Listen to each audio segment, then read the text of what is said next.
Berangkatlah ke Amerika, ambil economics. Saya pikir kan gampang, mampus lah ternyata. Kan orang yang udah sok jago, sok pinter, hantem kayak gitu kan, jeder, down banget kan. Waktu goncang ekonomi kita itu, orang kan sering bilang karena global uncertainty, nggak ada urusan sama global uncertainty. Sebetulnya kalau saya lihat salah kebijakan domestik. Uang kita tuh hampir nol pertumbuhannya dari bulan Mei, Juni, Juli, Agustus 2005. Sebelumnya tahun 2004 juga sempat nol, hampir sepanjang tahun. 2005 awal agak tumbuh sedikit. Jadi setahun lebih ekonomi dicekek, dikasih napas sedikit, kemudian dicekek lagi. Jadi ekonominya amat lambat pertumbuhannya, makanya orang mulai ngerasakan karena sepanjang itu. Apalagi sebelumnya COVID. Belum pulih, dimain-mainkan seperti itu ya, sakit perut lah mereka. Dalam diskursus kebijakan ekonomi, sering muncul pandangan bahwa peningkatan uang beredar khususnya M0 atau base money dapat menumbuhkan perekonomian. Pernyataan ini juga pernah disampaikan oleh Menteri Keuangan Pak Purbaya.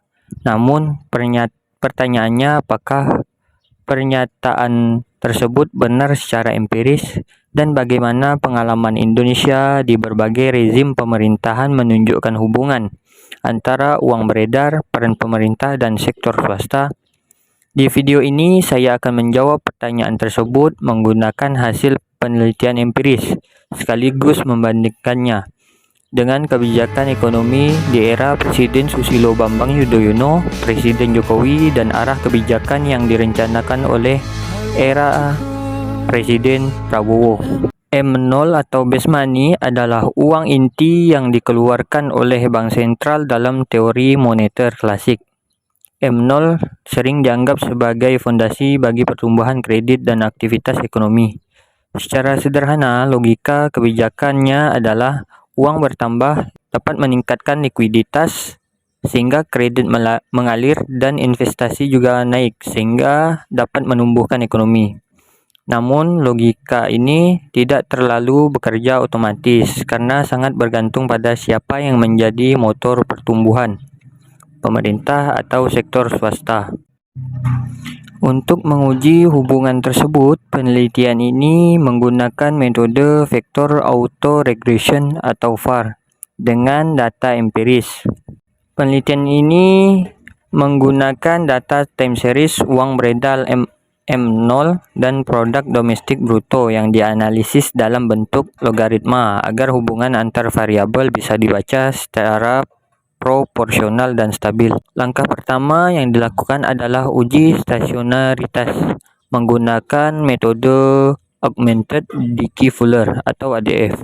Uji ini bertujuan untuk memastikan bahwa data tidak mengandung tren semu yang bisa menyesatkan hasil analisis. Hasil uji ADF menunjukkan bahwa baik M0 maupun PDB sudah stasioner pada level dengan nilai probabilitas mendekati 0. Artinya, data ini sudah layak digunakan untuk analisis VAR tanpa perlu diferensiasi lanjutan. Selanjutnya dilakukan uji stabilitas model VAR.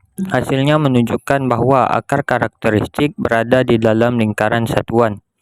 Ini berarti model VAR yang digunakan stabil dan tidak bersifat eksplosif sehingga hasil analisisnya dapat dipercaya.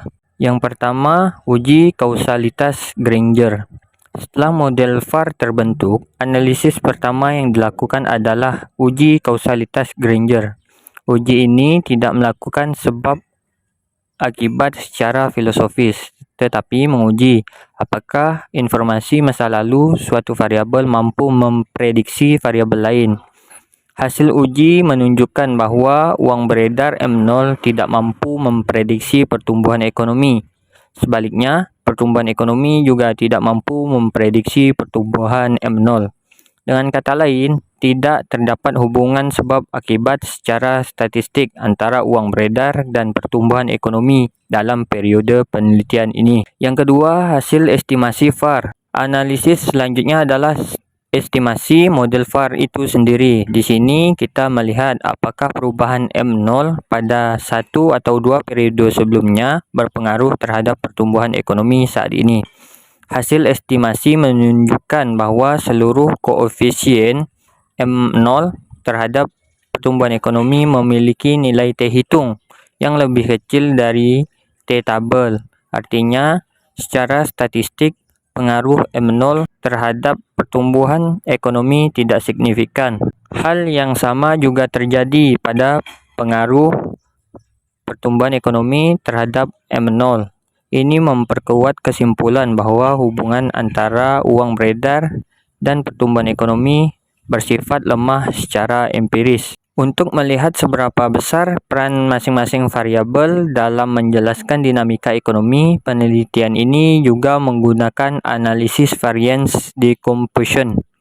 Hasilnya sangat jelas, lebih dari 99% variasi pertumbuhan ekonomi dijelaskan oleh shock atau guncangan pertumbuhan ekonomi itu sendiri.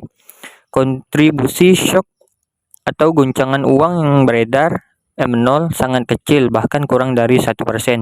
Ini menunjukkan bahwa faktor-faktor sektor real seperti konsumsi, investasi, produktivitas jauh lebih dominan dalam menentukan pertumbuhan ekonomi dibandingkan perubahan uang beredar.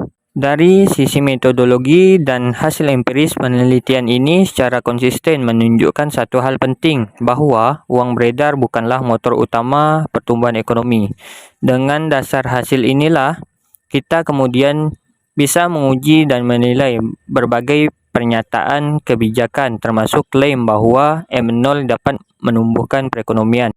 Hasil penelitian ini juga membantu kita memahami mengapa pendekatan kebijakan ekonomi di setiap rezim menghasilkan dinamika yang berbeda, tergantung pada seberapa besar ruang yang diberikan kepada sektor swasta dan sektor domestik. Jika dikaitkan dengan pernyataan Pak Purbaya bahwa M0 dapat menumbuhkan perekonomian, maka hasil penelitian ini menunjukkan bahwa pernyataan tersebut bersifat kondisional.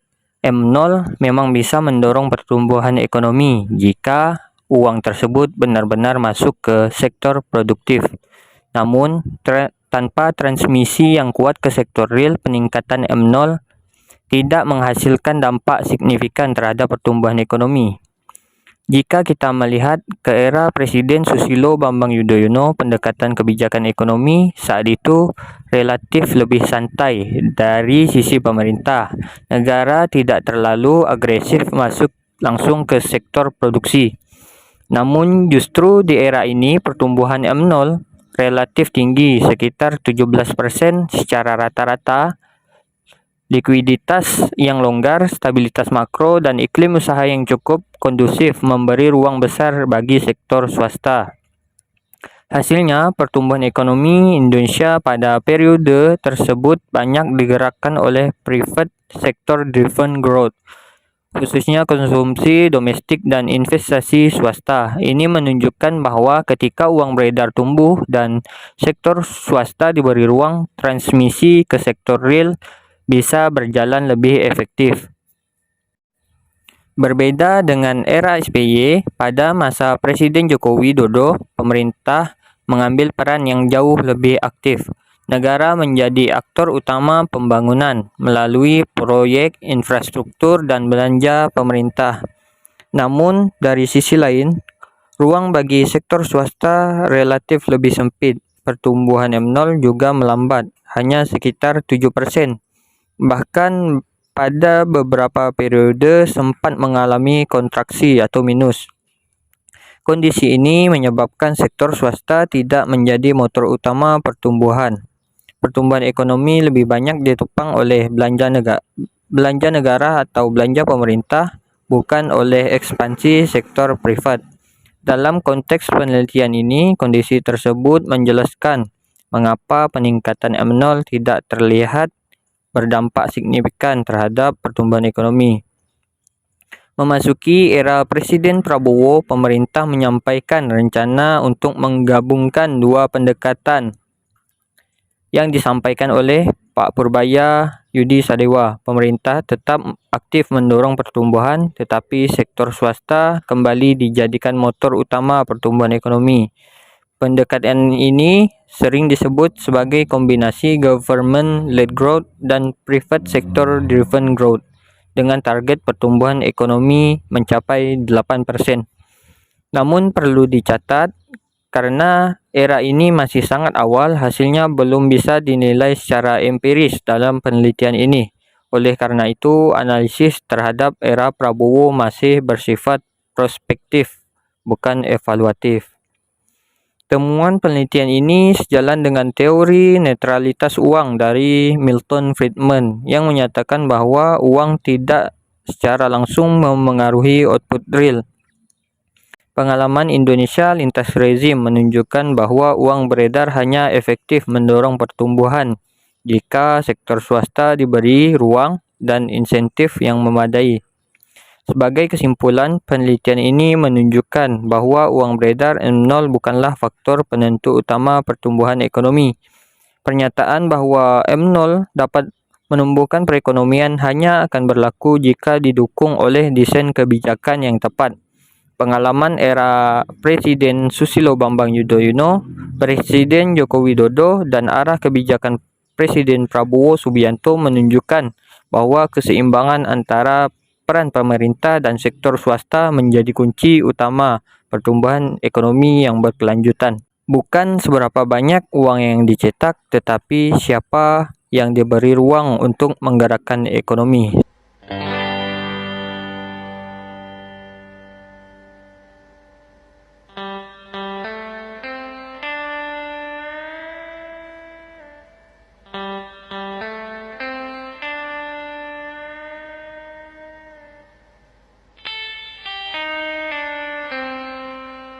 யார்